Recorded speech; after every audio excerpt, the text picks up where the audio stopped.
వార్త వచ్చింది, ప్రాస్పరిటీ.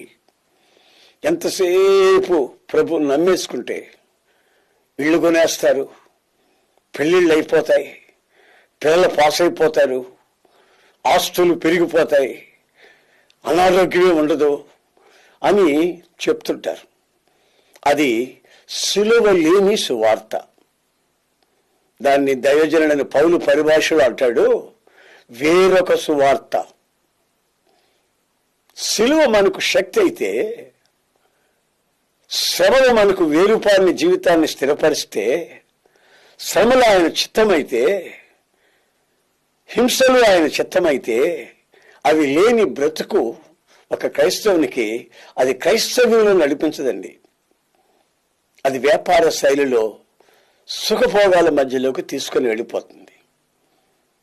సుఖభోగాలలో ఉన్న వ్యక్తులు బ్రతికి ఉన్న వాళ్ళు సచిన వాళ్ళతో సమానమని కదా బైబిల్ చెప్తా ఉంది.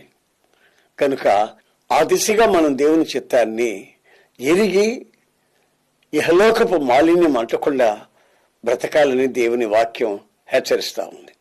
నా ప్రియమైన సహోదరులారా, మీ కొరకు నేను ప్రార్థన చేస్తాను. ఏమని చేస్తానంటే, మీరు పొలం మీద పొలం కొనాలని కానీ, ఇళ్ల మీద ఇళ్ళు కట్టాలని కానీ, లక్షల లక్షల కట్నాలు మీకు రావాలని కానీ, మీరు సమృద్ధిగా సంపాదించి కన్ను మీద ఎరగకుండా బ్రతకాలని కానీ నేను ప్రార్థన చేయను. నేను ఒకవేళ మీ కొరకు ప్రార్థన చేస్తే, దేవుని చిత్తము పరిపూర్ణముగా నీ బిడ్డలు గ్రహించి మీలో వేరుపా